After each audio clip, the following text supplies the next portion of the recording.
Our speakers are both true members who I'm proud to not only call colleagues, but friends. They are Mita Mallick, Head of Equity, Inclusion, and Impact at Carta, and Lan Phan, Founder and CEO of Community of Seven. Mita was at Unilever, and I had asked her to be kind of like a subject matter expert or a thought leader for our product, for Fortune Connect. And so I was supposed to hire this, build a startup within Fortune, scale it up to 100 people, build a product and launch a product within 6 months, which for anyone who's built a startup is aggressive. And so I was on hire number 5. The pandemic happened, and I got laid off, and I had to lay off my entire team. And so I remember getting on the phone with Mita, and we were just talking about how stressed we were. It was, we were homeschooling our children, and I just remember her just saying, let's get a group of women together and talk. And so I started this series called Let's Talk, where I brought in executives, CMOs, C-suite executives, founders, and we just started talking about the things that mattered most to us. And that's how Community of Seven started. It happened at the beginning of the pandemic.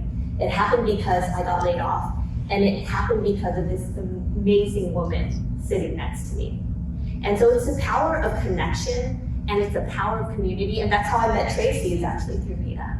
So I want you guys to look at the people who kind of are sitting around you, because these are the special, amazing people that will one day be your friends, will be your community. And I've gone to literally hundreds of conferences, but there's something special in this room. There's like this sense of community, of care, of just being at tables where people are just like, well, how can I help you? How can I be of service? Most conferences I go to, it's about me, look at me, and here it's about how can I be of service? How can we, as a community, build each other up? And that is something that is so rare. So just, a round of applause to you guys.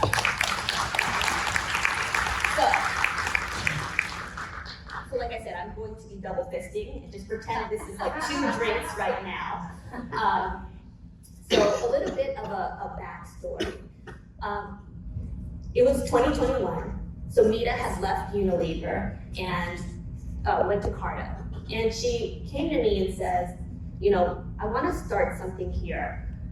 I have 3 main objectives. How do we create a more inclusive Carta? How do we elevate and support diverse talent? And how do we create a real community? Because I don't know if you've heard of it, but there's something called COVID that was going around at that time. I'm sure you haven't heard of it, but people were working from home, and there were literally hundreds of Cartans who had been hired during the pandemic and had never met each other. So if you think about and you set the background for this, how do you create an inclusive environment when you haven't even met your coworkers? So we wanted to launch something, and what we came up with was this, the DEI Leadership Series. And the whole goal was, how do we create a more diverse Carta and really focus on building people's mindset and their skill set to grow in their personal life, but also their career. And so what you're gonna see today is not a normal fireside chat, it's kind of a little bit of our fireside, our leadership series. And here's the key, which is so different than other kind of DEI programs. And if you think about ERG kind of groups where it's like, okay, it's Black History Month, let's celebrate, African Americans, it's Asian American History Month, May. We wanted to make this year round. We didn't want to make this like window dressing.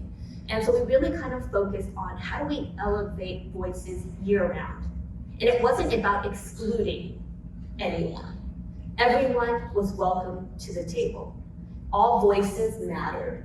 And it was about celebrating everyone. Because we think that's how you create inclusive communities.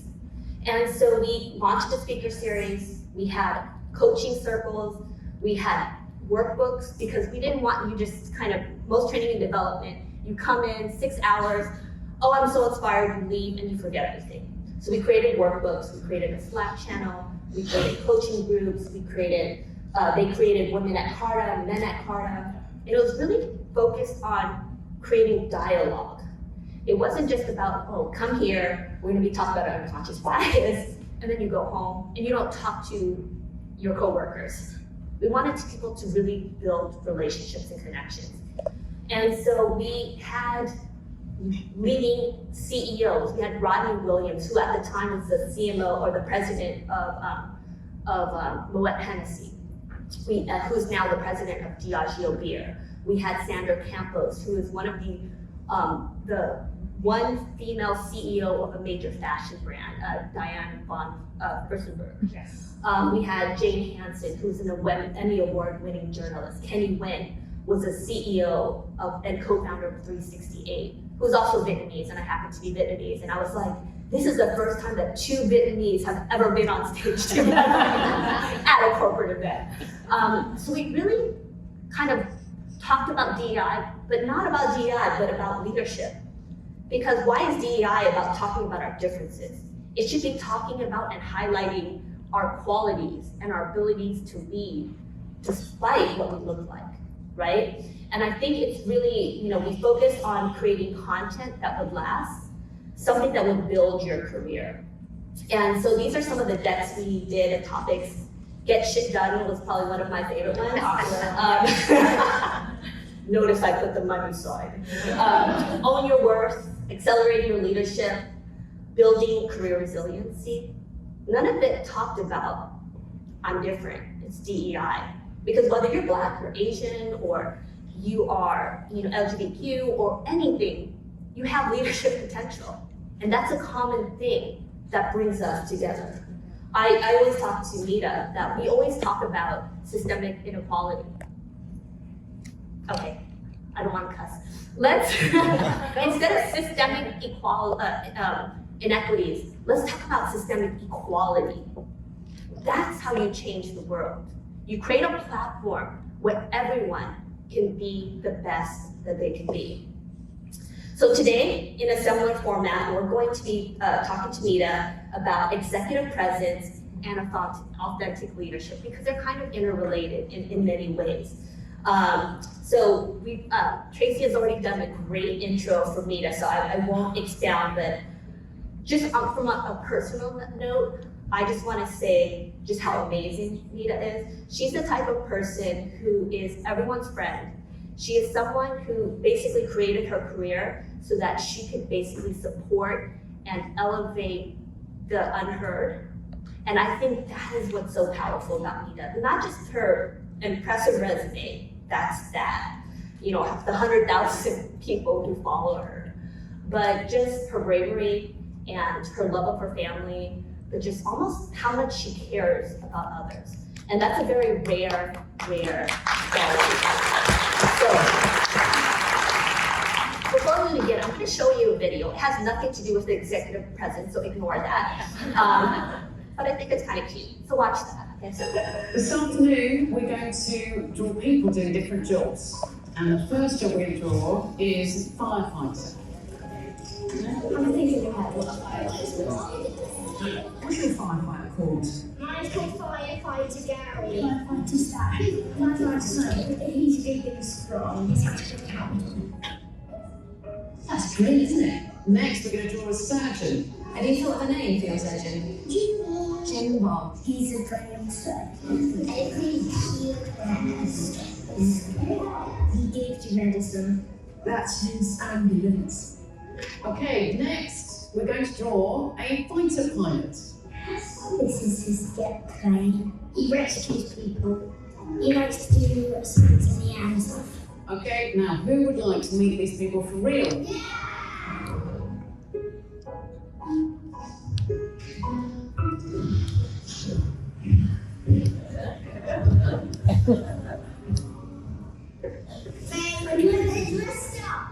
My name's Tamsin and I'm a surgeon in the NHS. My name's Lauren and I'm a pilot in Royal Air Force. My name's Lucy, I'm a firefighter in the London Fire Brigade.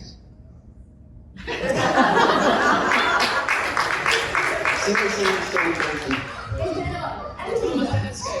Listen here. There you go.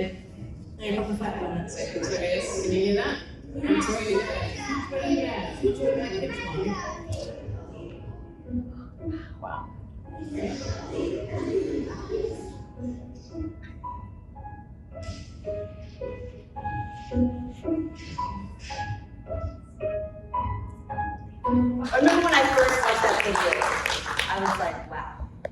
Do you guys trust me? Okay. So can you close your eyes? Unless you're Mariah the photographer or Ronnie the sound guy, don't close your eyes because you need to use your eyes to do your jobs. But if you can close your eyes for a second, trust me. I won't do anything weird. So I want you to picture your 5-year-old, 7-year-old self. When you thought about, heard the word leader, because you wouldn't have probably known what an executive was. So leader, or president of the United States, who did you picture?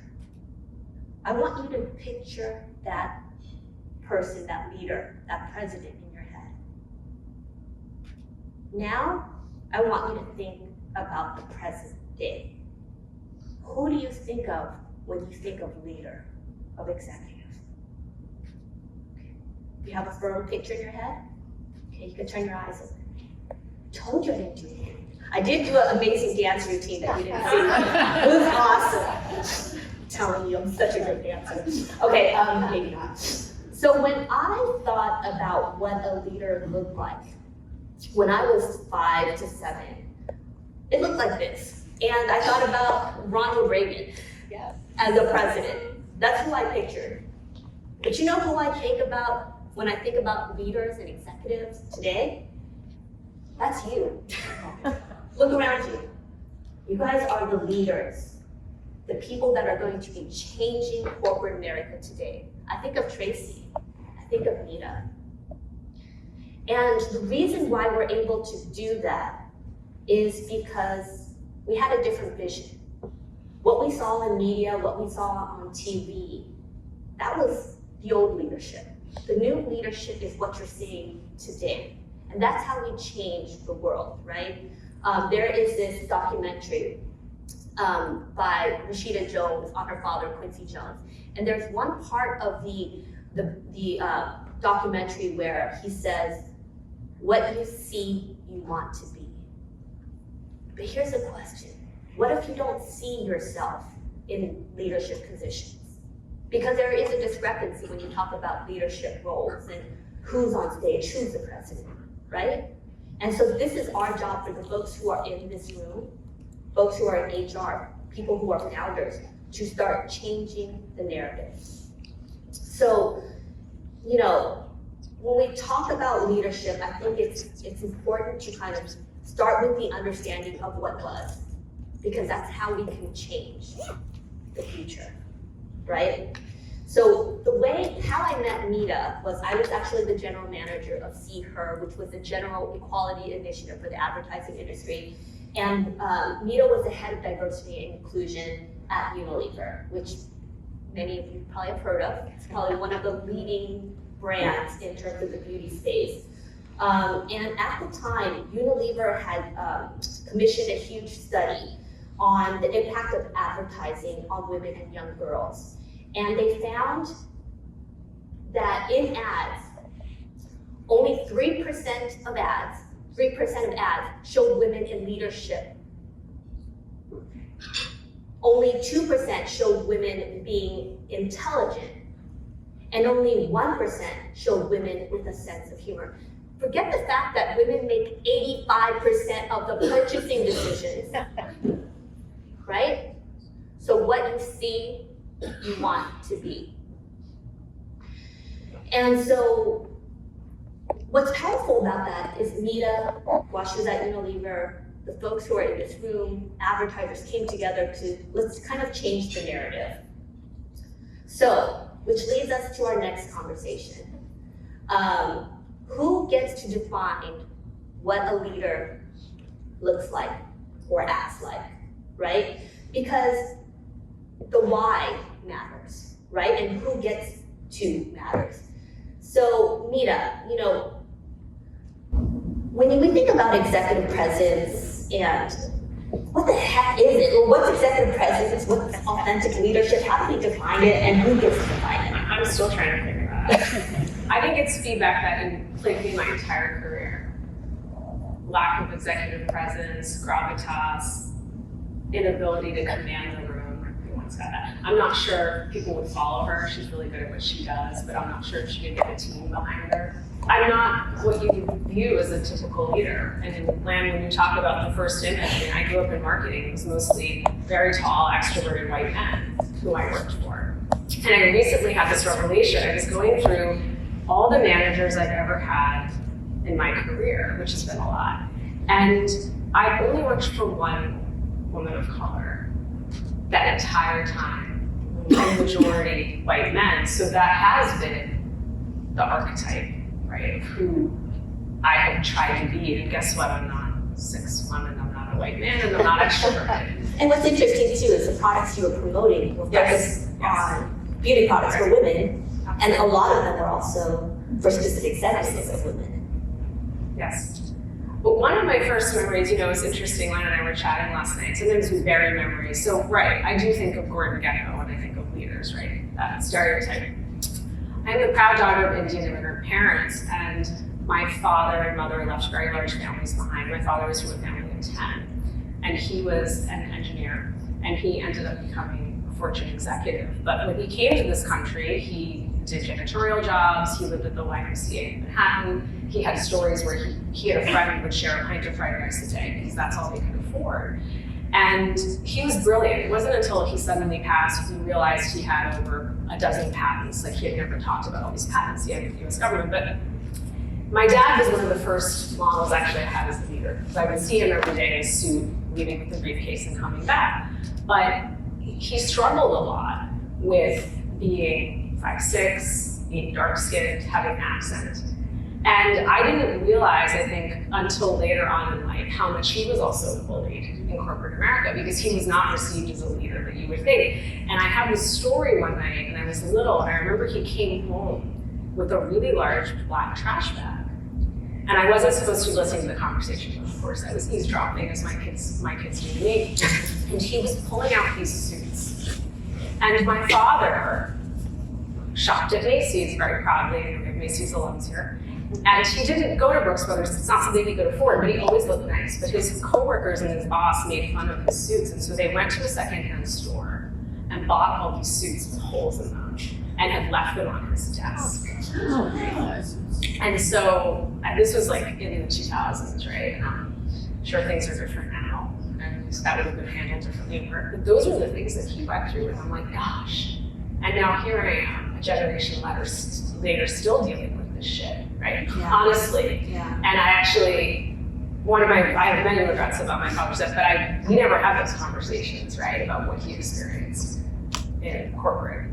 In your book, you really talk about how being a woman of color, going through corporate, that it's really about a death of 1,000 cuts. It's not just one small thing. And you talk about, one of your first managers saying, that you didn't have the presence. Can you talk about that? Oh, yeah, so I left graduate school. I really wanted to be a marketer. I was really passionate about storytelling. I was so excited. I joined my first assignment, and I think I'm killing it, right? Like, I feel really good about it. This is really good. Mm-hmm. And at the time, this company, when they hired someone who was they didn't hire people to be associate brand managers. Like, they would look at Lan and say, "This company is associate brand managers, and we know she can be a director, and that's why we're bringing her in."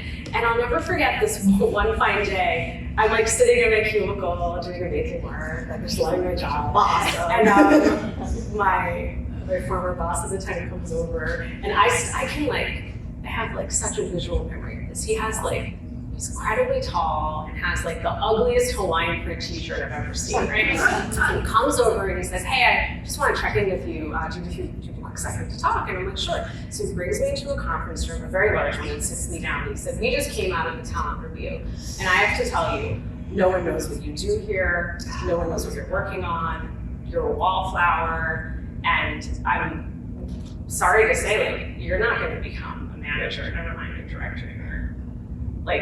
People just don't see you as leading."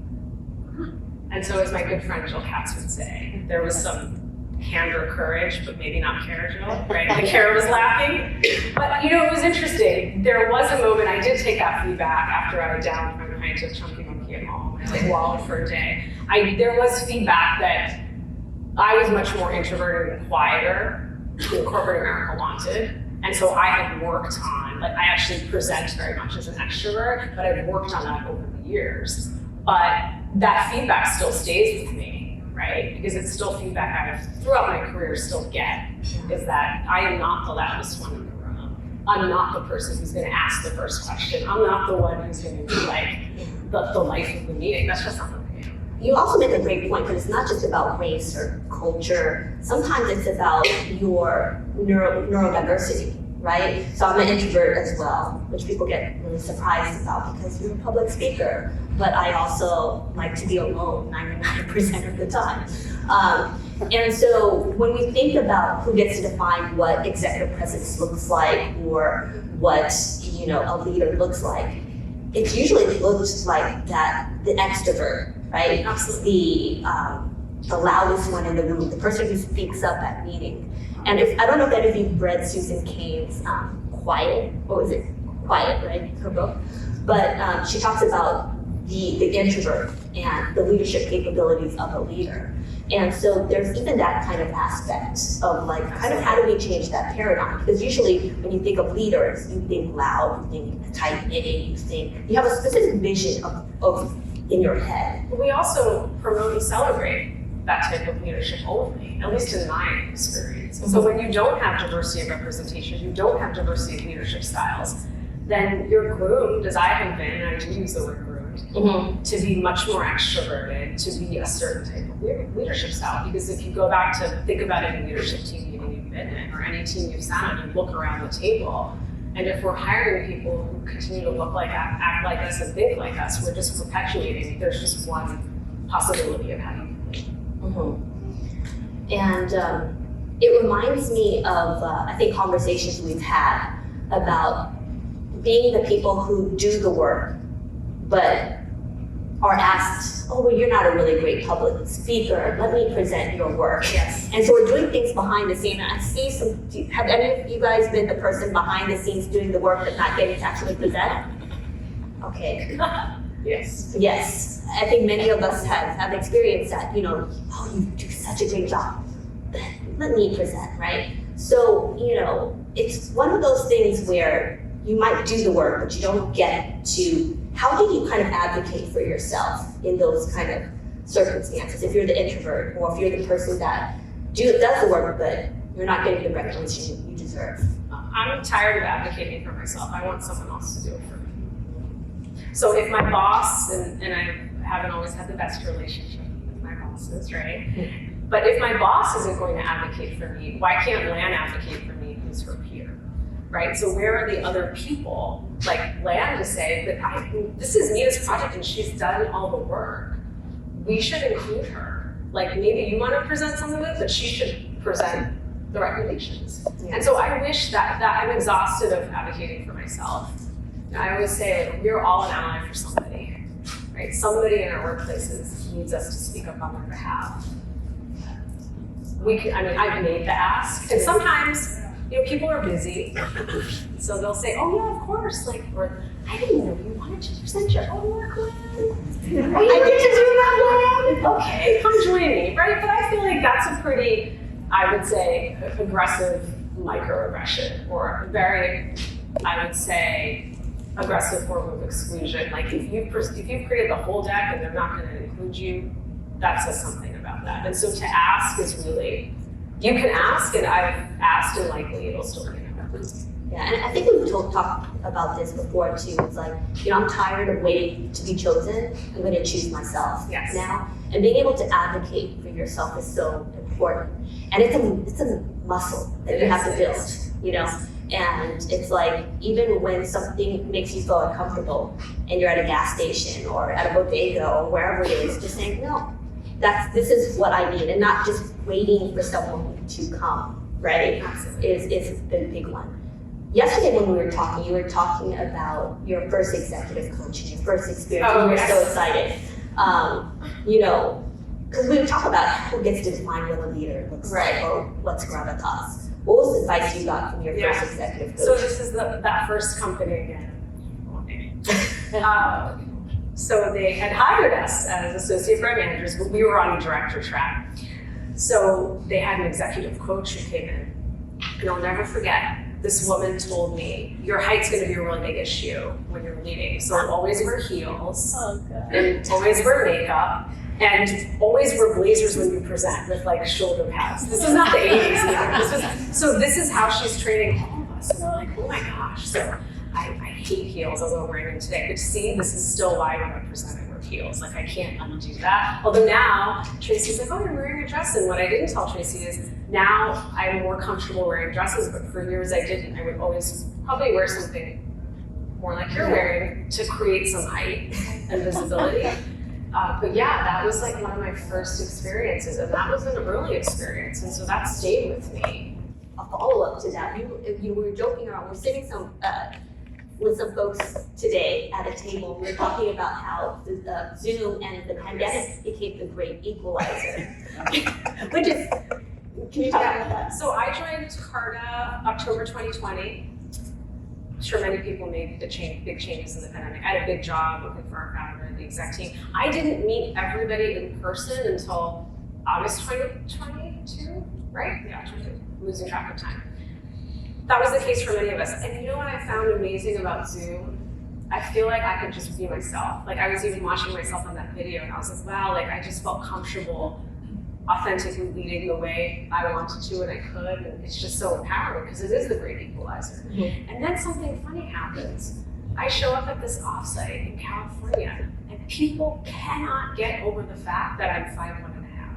And it is funny. She's like 1.5. 1.5. Half's important. I'll take my half away. They just were like, you have such a tall Zoom personality. They couldn't. It's funny and then it's not. Because I was like, why can't people let go of the fact that they're so surprised to see me in person, that I am petite, right? But that my personality makes me seem tall. And I was like, wow, yeah, I have joined a company of tall people because it showed up and I was like, people were towering over me, but it was just that was really fascinating. I mean, I think people couldn't get over it. And it wasn't, they were just like floored that I was so tiny.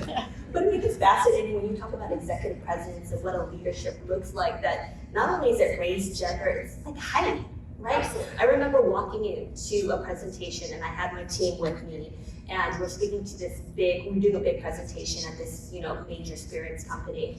And, I walk in all confidently and my direct report was like 6'3" Jewish guy, funny as heck, his name was Chef. But we walk in and everyone looked at him and just was assumed that he was the boss and I was the EA. And I was like, and it happened every time, And I, always kind of would joke around. I'm like, yeah, I'm just like his adopted daughter.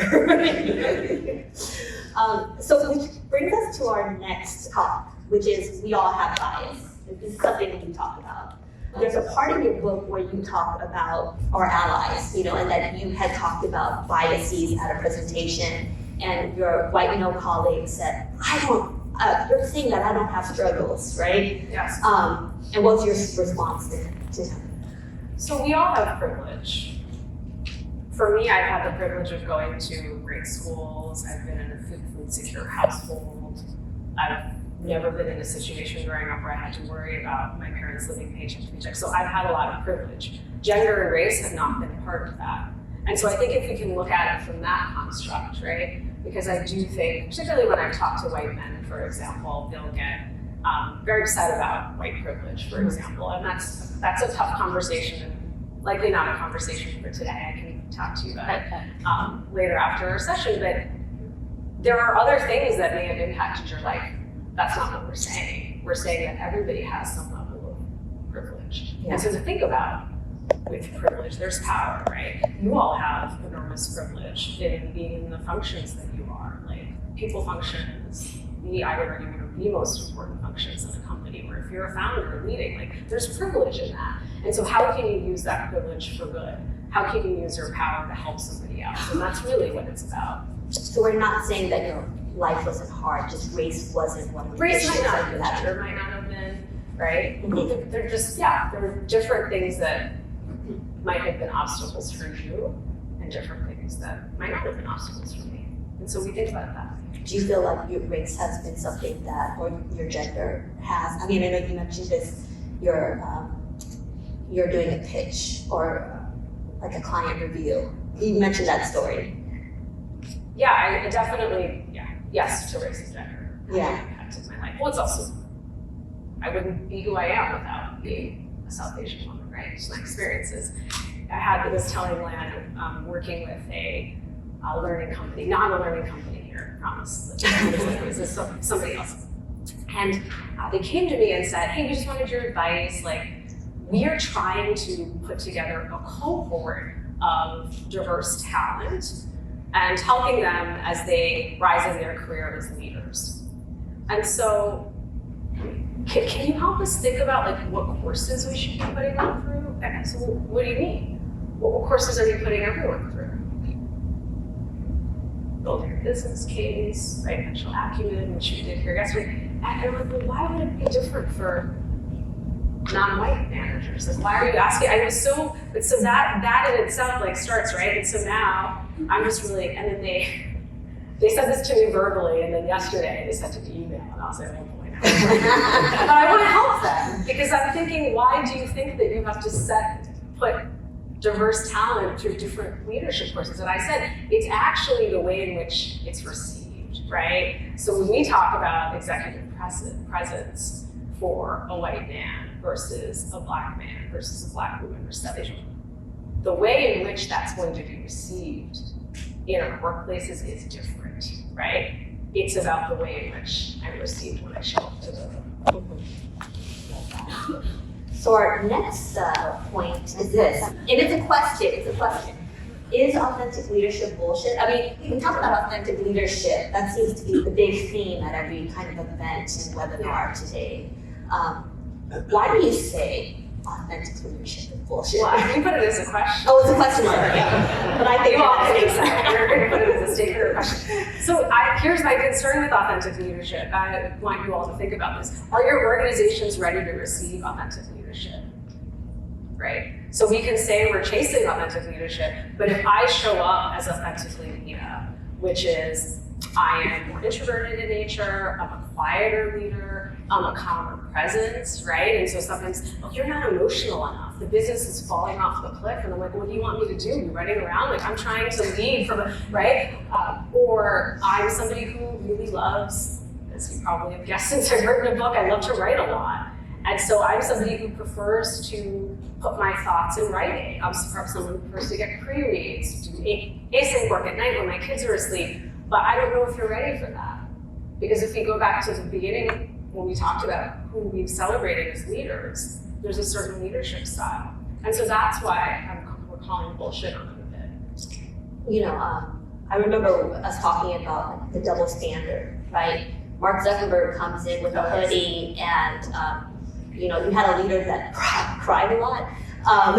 Yes. And if you were to do this, but then he was kind of, his crying, he was so vulnerable.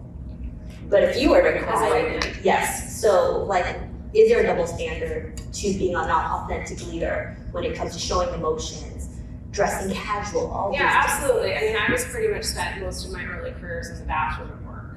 Every time I cried, I went to the bathroom, and I cried a lot. I was upset about a lot of things, but I feel like I was telling Lan about a white man who was my vice president, who I'm still in touch with and I adore. But some of my memories of him was he was quite emotional, and he would cry a lot, which was wonderful, but it was received in a wonderful way. God, he's so emotional, right? Whereas if Lan had been crying, Lan's emotional, she's a mess, she can't lead teams, you know, is it her time of the month? I've heard that as well. We all heard it, so you're like, what? Right? But all of a sudden when he does it, right? And it's funny because I started working in tech 2.5 years ago, and my brother was like, you need to get rid of all your really nice dresses. You're in tech now. You need the tech wardrobe. And I was like, no, I don't have the privilege to wear a hoodie. Well, you recently went to a retreat, right? Yeah, a retreat, and I was like, you know what, this is it. I'm showing up in my dresses and heels and how I feel comfortable. And most everybody was wearing their Carta hoodie, which I have like probably 5 now, and I don't really wear them because I know the impression that I give off when I show up in a hoodie on screen or in person. I'm taken less seriously.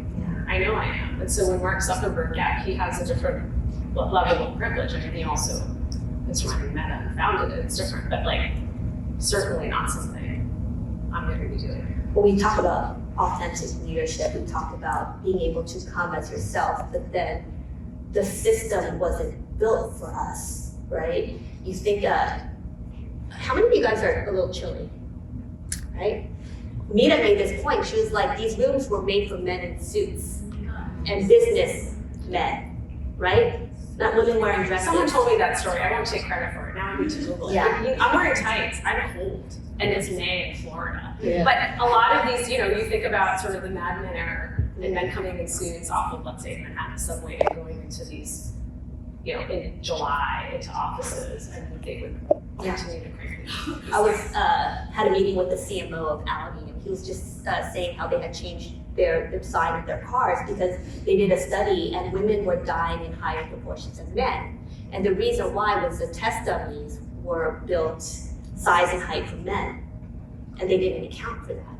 So if you think about the systems, the places, where we go to school, all of these things were made for men, right? They weren't designed for us. They weren't designed for introverts, right? These schools are companies were made for extroverts. A specific, the Wall Street, kind of a picture of what a leader looks like. And we wonder why we feel like we don't belong. So kind of going into, I have the privilege of getting an advanced read of your book, Mita, coming out in October. I'm so excited, and thank you for Tracy for sending each one. But make sure that as soon as you get the book, you go onto Amazon and you comment and you buy your book for friends, because that's how we support our writers. But what really got me in this book, your book of Reimagine Inclusion, was just the practical tips that you had in it. And you kind of talk about like unconscious bias training and how in a lot of ways it's, it hasn't really been effective. And say it much more politely than yes, that's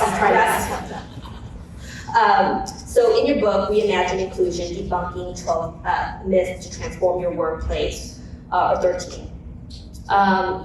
You really go through understanding the leader's journey in your organizations. How do you interrupt bias? How do you transform your organization from the ground up?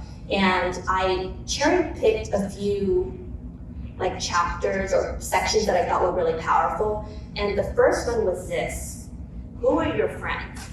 Which, I'm like, this is a book on diversity and inclusion. Why do you care who my friends are? Why does it matter who my friends are? It matters a lot. It matters a lot. Because this work doesn't start at our conference room tables, it starts at our kitchen tables. And so we tie it back to executive presence and authentic leadership and who we expect our leaders to be.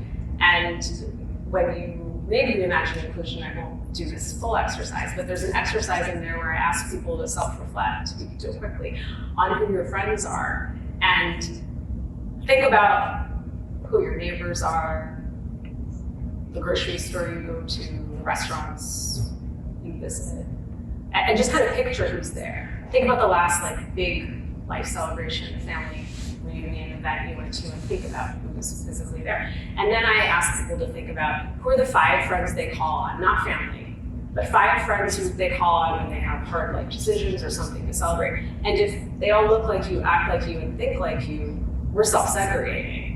And according to research, over 2/3 of white Americans today in our country are self-segregating, and similar numbers for Black Americans. And so then you think about, how do you shatter stereotypes if I don't have meaningful relationships with people from other communities? And then I expect people to show up at work and act differently and not have stereotypes. But I have one South Asian friend. Right. And so when I talk about the book, how you do that without tokenizing people, but that's what's actually really startling, is that we have it, I think, backwards, that this really starts in our communities. And then we can't expect someone to go through a 4-hour unconscious bias training, which God, I hope no one's doing that, but and then you're gonna somehow come out thinking differently about communities. I think that's why we focus when we were launching the Carta series, in terms of how do we create dialogue? How do you get people to communicate with each other, especially remote, which is very difficult. But how do you get people to talk? And that's so powerful, is just the ability of you and all of you today being able to connect across the table with someone who's different from you. That's how change happens, right? And the other part of the book that I think was really powerful for me was the focus on leadership performance, not potential. Explain. Also feedback I've gotten many times in my career, and also I think many of us who've sat in talent reviews have probably heard this. It's like, I'm gonna pick on, maybe there's a John in the room, but I'm just using a friend. John has so much potential. John could certainly go lead and be the general manager of Canada. But Mita, I just need to see some more points on the board, right? And John maybe actually just came from a failing business, but that's okay, because I just see the potential in John, right? And I see that a lot when we're looking at talent that identifies as women versus men. Like, sort of the bar for women on what they have to do and the points on the board and the performance versus the potential. And so it goes back to, what do we see about John that's like the potential in him, right? And so these are the kind of moments where you have to ask those open-ended questions, like, okay, so you see this potential in John, can you explain more? Because do we see that same potential in Mita? Because we always talk about, I have a podcast called Round Table Talk with my friend DC Marshall, talk about facts, not feelings. Facts, not feelings. So help people get to the facts, because if you're going to evaluate John and Mita, what are the facts versus the feeling you have about the person, right? And I've seen too many people get promoted off of feelings. I love that. And last but not least, sponsorship, not mentorship. Yes. What's the difference? What's the difference? Well, I'm sure I'll get to those right now, but I'm saying anyways. I have been over-mentored and under-sponsored in my career. I have been over-mentored and under-sponsored in my career. And I said this on LinkedIn, I'll never forget, like, I think 2 years ago, and it was amazing, like the backlash. People were like, how dare you say mentors aren't important? I'm a mentor, mentors are amazing. And I'm like, that's not what I'm saying. I wouldn't be here on stage without mentors, like Lan's a mentor, Tracy, Jill, Josh, like so many people in this room are mentors to me, but none of these people are 2 levels above me in my organization, right? None of these people can use their social and political capital to help me advance at Carta. And so that's the difference between mentorship and sponsorship. And it goes back to whose career are you fighting for when the doors are closed? And if it's someone that you feel like you relate more to, then you're more likely to put yourself on the line for that person. And it goes back to, are you at work also building cross-cultural relationships? And or are you actually, because I didn't go to Stanford, but Lan both went to Stanford, both played lacrosse. Oh, and then we spent some time in Boston, and all of a sudden I have all these personal connections, and I bring that with me to the boardroom, and then I'm willing to really fight for her career. And so that's the difference. And one of the myths in the book, and if you follow my writing, I'm a little tongue-in-cheek and like to do clickbait, but this myth is, we don't have enough people of color in leadership, let's launch a mentorship program. I mean, how many times have I heard that conversation? But again, there's a difference. There's a difference. So summing this all up, we don't have a definition of what executive leadership looks like. Authentic leadership might be bullshit, but then we in this room have the power to change things through connecting with those who are different from us, elevating certain voices, being very careful about how we label things and the vocabulary we use, and making sure that it's not just about creating the next mentorship program, but what are the things that are being said when you're not in the room, right? How do we really sponsor the next round of leaders there? And I think my point is that what you see, you want to be, right? If we really want to make true change, we need to really elevate and support the next group of leaders, because then that's how we transform the world. And I really believe the folks in this room are the people to do it. Make sure you buy Mita's book because it's amazing. And thank you, Mita. Thank you, Tracy.